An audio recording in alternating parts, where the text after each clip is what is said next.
Hey, just wanted to come on here and actually break down a amazing event that I just participated in. It's a private mastermind, and with Denis Waitley, one of my mentors, Brent Gove, actually invited me out here.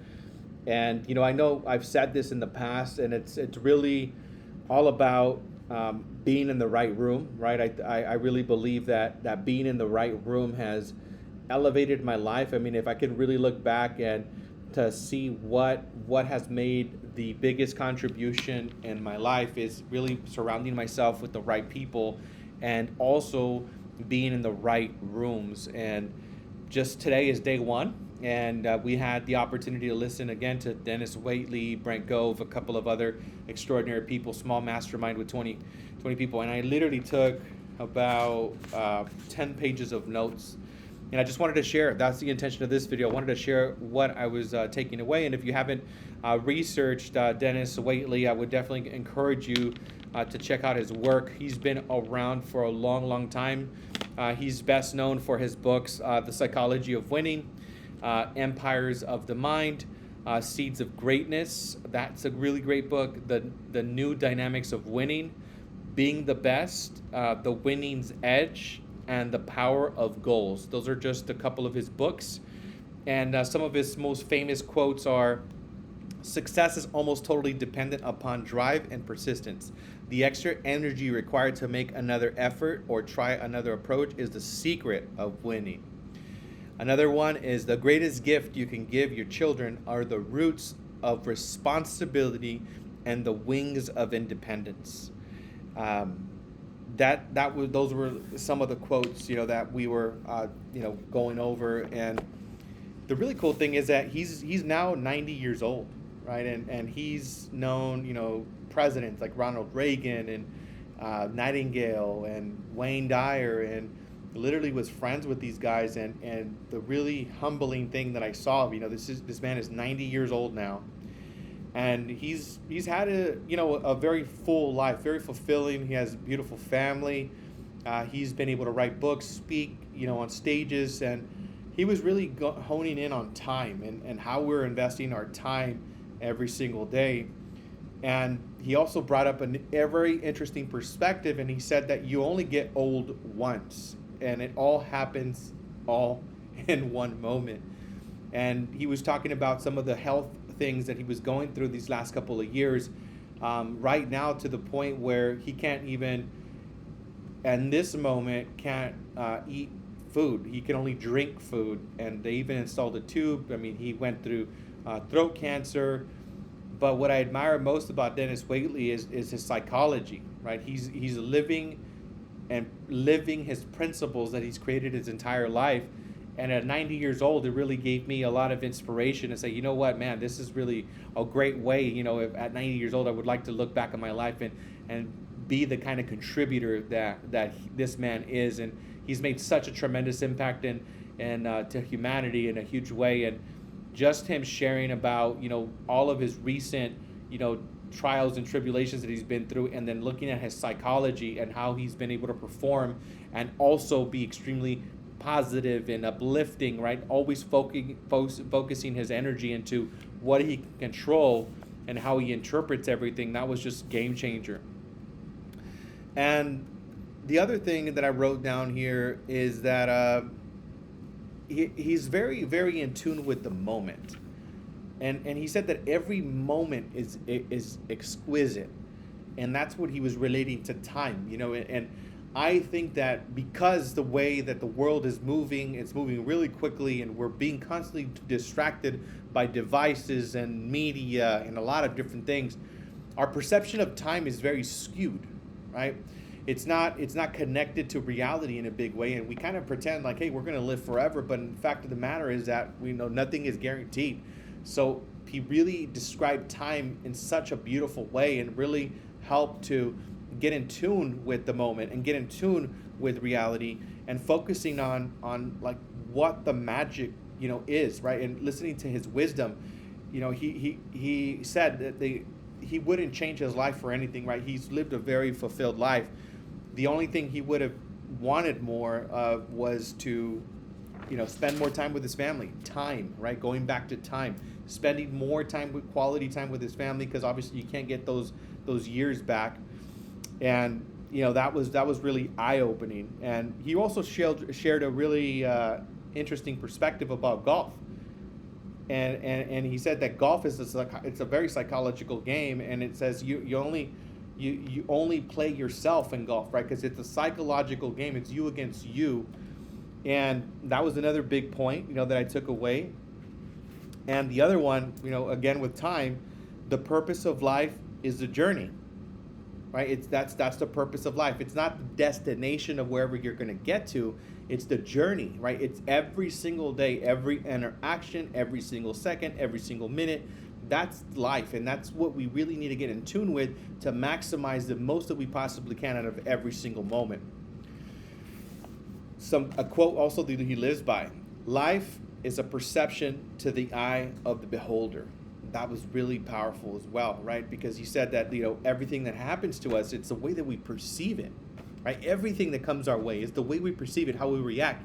The fact that he got cancer in his throat, he just said, "Hey, I'm going through an interesting time." That's how he responded. And his son-in-law actually said, "Hey, this guy lives what he preaches." I mean, when he got his diagnosis, he literally said, "Hey, I'm going through a challenging situation here," but he didn't get depressed and sad and all bent out of shape. And at 90 years old, I see so much life in this man, and his mind is so sharp. And one of the things that he said that I think was really powerful too is that whatever you don't use, you lose, right? You got to use your senses, right? Like your sight, your hearing. You got to use all these senses, because if you're not using it, you're going to lose it.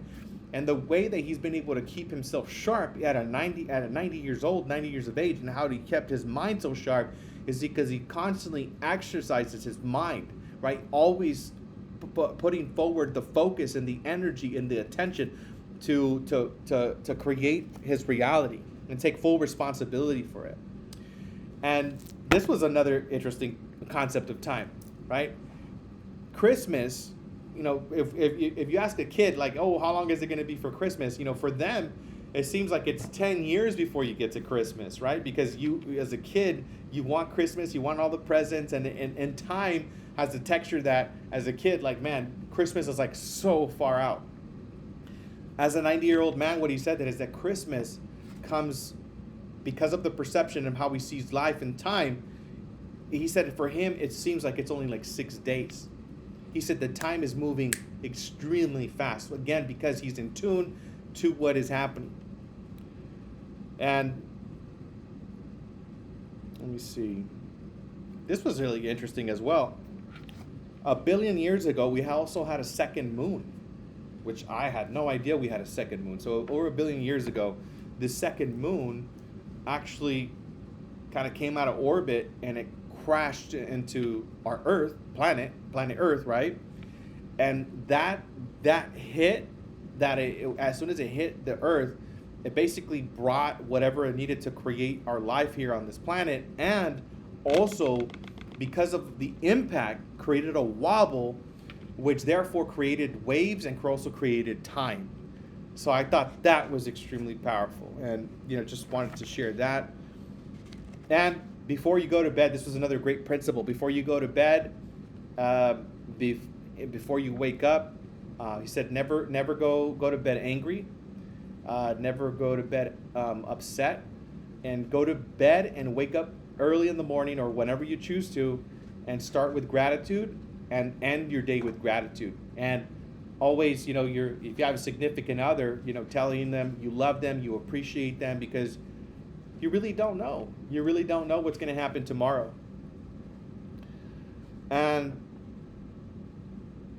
he also trained Olympians, right? And he was talking about visualization and simulation and repetition.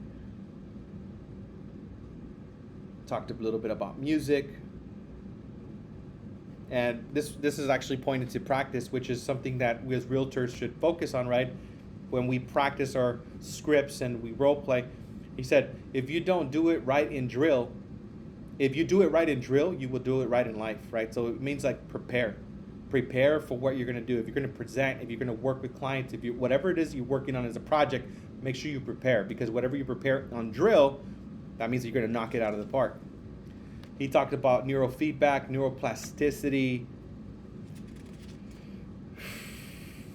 Let's see. Talked about winning.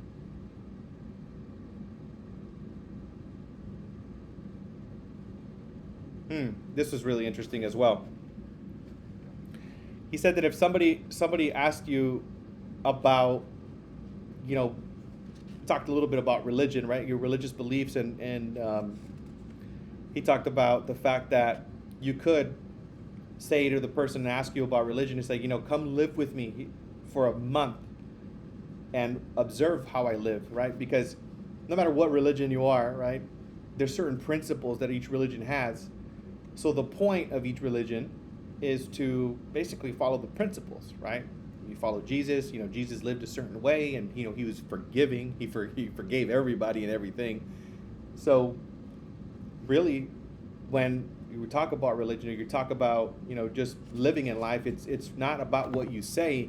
It's about you becoming the embodiment. You being congruent with what it is that you say you are, right? You can't just say, I'm a peaceful and great person.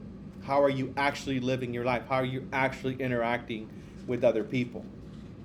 And he said that that's the best way. Like, if you want to look and see if somebody is living the embodiment of it, stay with somebody for 30 days and you really figure out what their values are. Another really great principle is that he treats everybody as an equal. Treat everybody as good as the best, but not better than the rest. I really like that as well, and I wrote that down. And then also he talks about opinion and how opinions are biased per your experience, right? Whatever opinions you currently hold, they were created because your upbringing, your school, every experience led you to your opinion. So understand that your opinions are biased. So therefore, should have you have a little bit of an open mind.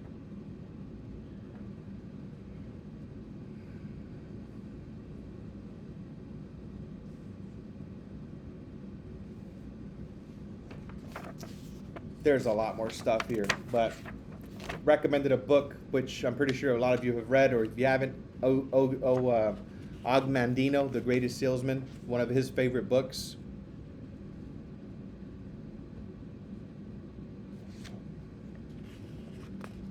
And again, use it or you're going to lose it. There's a couple of more pages of notes here, but I will conclude that video with that. I just wanted to share once again what I learned today. Thank you for listening, and create a great day.